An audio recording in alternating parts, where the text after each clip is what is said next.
అదరగొట్టే కారం రంగు రుచి ఆచి కారం పొడి.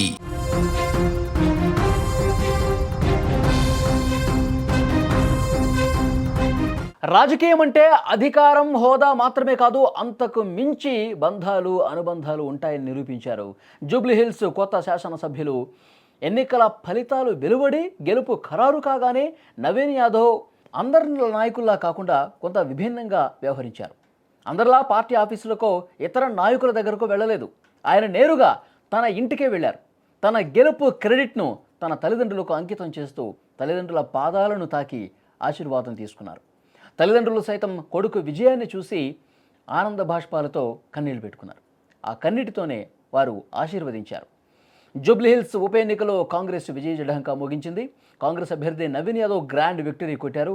బీఆర్ఎస్ అభ్యర్థి మాగంటి సునీత మీద 24,658 ఓట్ల మెజార్టీతో గెలుపు సాధించారు. ఈ విజయంతో నవీన్ యాదవ్ ఒక కొత్త రికార్డును సృష్టించారు. జూబ్లీహిల్స్ నియోజకవర్గ చరిత్రలో ఇంతకుముందు ఎప్పుడూ లేనంత మెజార్టీతో గెలుపొందిన వ్యక్తిగా ఘనత వహించారు. జూబ్లీహిల్స్ నియోజకవర్గంలో ఇప్పటి వరకు అత్యధిక మెజార్టీ పీజేఆర్ కుమారుడు విష్ణు పేరిట ఉండేది.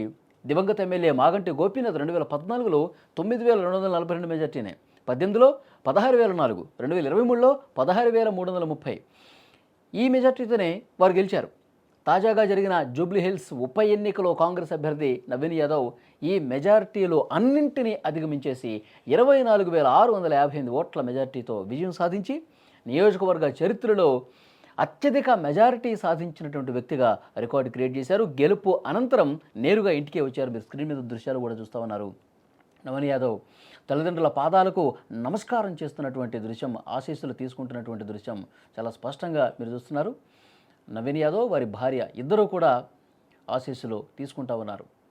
దివంగత ఎమ్మెల్యే మాగంటి గోపీనాథ్ అకాల మరణంతో ఇక్కడ జూబ్లీహిల్స్ నియోజకవర్గానికి ఉప ఎన్నిక అనివార్యమైనటువంటి విషయం తెలిసిందే.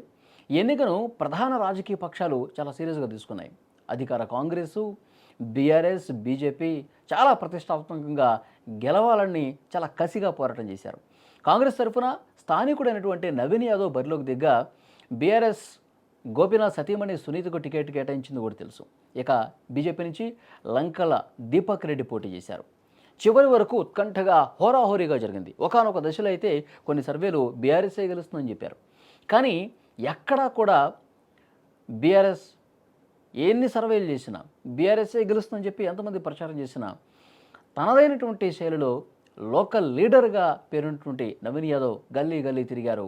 ఆయనకి కాంగ్రెస్ అధిష్టానం అండదండలు ఉన్నాయి. ముఖ్యమంత్రి రేవంత్ రెడ్డి కార్నర్ మీటింగ్స్ 10 రోజుల పాటు ఉధృతంగా ప్రచారం చేశారు. ఎందుకంటే టికెట్ ఇప్పించింది రేవంత్ రెడ్డి గారు.